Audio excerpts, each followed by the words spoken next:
नमस्कार साथियों, मेरा नाम है डॉक्टर आशीष शंकर और मैं एक इंटरवेंशनल कार्डियोलॉजिस्ट हूँ। आज का जो हमारा वीडियो है वो कोरोनरी आर्टरी डिजीज़ के जो मरीज़ हैं। कोरोनरी आर्टरी डिजीज़ का क्या मतलब होता है कि जिन मरीज़ों में स्टेंट लग चुका है या बाईपास सर्जरी हो चुकी है या डॉक्टर ने बताया है कि आपकी हृदय की नलियों में रुकावट है, तो वो जो मरीज़ है उनमें एक अहम क्वेश्चन होता है, वो बार बार पूछते रहते हैं मेरे से, ओपीडी में भी, बाहर भी कई सारे लोग मेरे से पूछते रहते हैं कि खाएं क्या, हम खाने में क्या, दवाइयाँ तो हो गई, दवाइयाँ तो एक साइड हो गई, अब खाने में हमको क्या करना है। तो खाना जो, अगर हम खाने की बात करें तो खाना मुख्यतः हमारा 4 चीज़ों से मिलकर बना होता है। उसमें प्रोटीन है, फैट है, कार्बोहाइड्रेट है और विटामिन एंड मिनरल्स हैं। तो ये मेन 4 चीज़ें हैं।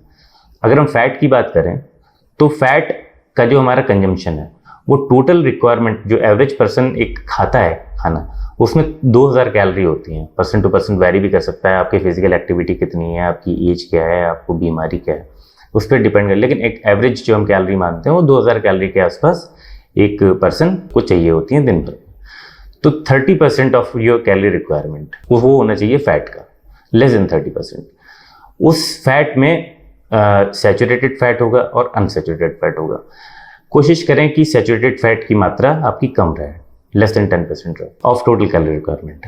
तो सैचुरेटेड फैट कहाँ मिलते हैं? सैचुरेटेड फैट जो होते हैं वो होते हैं मेनली एनिमल फैट में।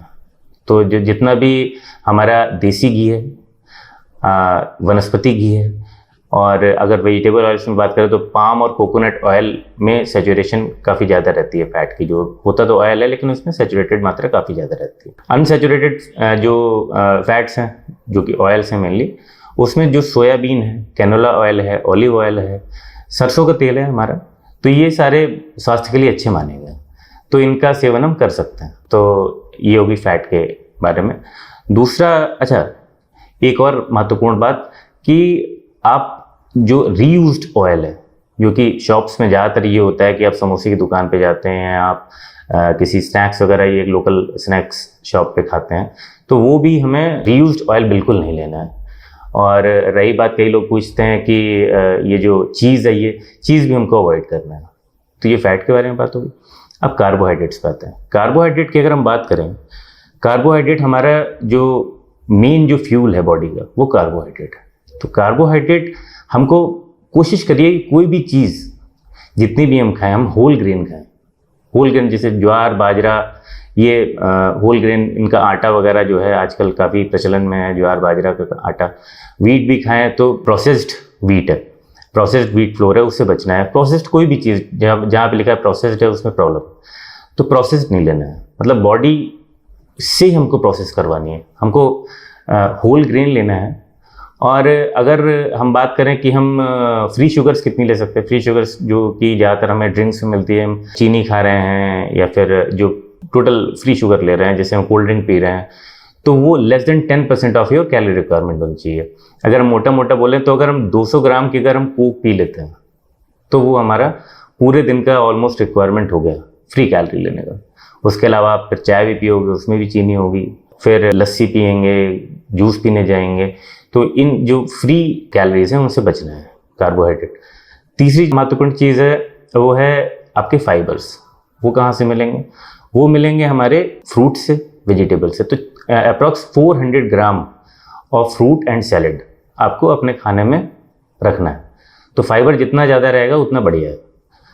उसके अलावा आप नट्स ले सकते हैं। नट्स में जैसे काजू, बादाम, अखरोट, ये सब हो गया, नट्स ले सकते हैं, अच्छे हैं, हार्ट के लिए अच्छे माने गए नट्स। उसके अलावा लेग्यूम्स। लेग्यूम्स में क्या क्या आता है?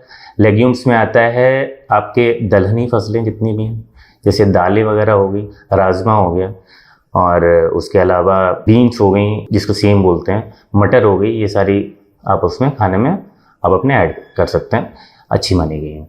इसके अलावा फ़िश, क्योंकि कोस्टल रीजन्स पे तो फ़िश को भी वेजिटेबल ही माना जाता है वेजिटेरियन डाइट में, तो फ़िश ले सकते हैं हम। और अगली चीज़ आती है नमक के बारे में। नमक हार्ट के पेशेंट्स में इंपॉर्टेंट रोल प्ले करता है। इवन अगर एवरेज इंडियन डाइट में अगर हम सॉल्ट की मात्रा देखें तो 15 ग्राम होती है, जबकि WHO के according less than 5 gram of salt होना चाहिए हमारे पूरे खाने में। तो खाने में नमक कम से कम लें। और अगर सारी कुल जमा बात हम करें तो वो ये है कि उतना खाएं जितने में आपका वेट गेन ना हो। कुछ लोग क्वेश्चन लेके आते हैं, डॉक्टर साहब हम खाते तो एकदम हेल्दी हैं लेकिन ये बीमारी कैसे डेवलप होगी। तो चीज़ें अब चूंकि हमारा जो लाइफस्टाइल है वो चेंज हो चुका है, हमारा जो सेडेंटरी लाइफस्टाइल ज़्यादा है, हम बैठे ज़्यादा रहते हैं, हमारा चलना फिरना बहुत कम हो गया है। तो उतना खाएं जितने में मोटे ना हो। जो आपका रिजल्ट निकल के आना चाहिए, आपका सबसे इंपॉर्टेंट ये होना चाहिए कि मोटे नहीं होना है। अगर आप वेट इक्वल करके रख रहे हैं, मतलब वेट आपका नहीं बढ़ रहा है, तो आप थोड़ा सा अगर ज़्यादा भी खा लेते हैं तब भी उतनी प्रॉब्लम की बात नहीं है। लेकिन बिल्कुल आपका कंजम्पशन अब का ही नहीं और आप ले रहे हैं खाना, हेल्दी खाना ले रहे हैं, तो जितना भी हेल्दी खाना होगा, कार्बोहाइड्रेट के साथ एक महत्वपूर्ण बात यह है कि कार्बोहाइड्रेट की साइकिल का, अगर आप बायोकेमिस्ट्री में पढ़ते हैं, कार्बोहाइड्रेट की साइकिल का डायरेक्ट लिंक, कार्बोहाइड्रेट कहाँ जाता है, सीधे फैट में कन्वर्ट होता है। जितना भी आप एक्स्ट्रा कार्बोहाइड्रेट खाते हैं, जैसे कि स्पेशली जो वेस्टर्न डाइट जितनी भी हैं, तो उसमें जो मेनली कार्ब्स होते हैं, कार्ब्स भी प्रोसेस्ड कार्ब्स होते हैं जो कि हमारी बॉडी के लिए अच्छे नहीं हैं, वो भी सीधे सीधे फैट में कन्वर्ट होते हैं। फिर आपका बेली फैट बढ़ता है, फिर उसको कम करने के लिए हमको बहुत मेहनत लगती है। तो ये सारी चीज़ें जो हैं अच्छी नहीं है चीज़ें बॉडी के लिए। तो आपको जानकारी पसंद आई हो तो आप मेरे चैनल को लाइक और सब्सक्राइब कर सकते हैं। बाकी आप क्वेश्चन क्वेरी डाल सकते हैं मेरे वीडियो पे कमेंट बॉक्स में, और नंबर आपके स्क्रीन पे दिख रहा होगा, उस पर आप कांटेक्ट कर सकते हैं। धन्यवाद।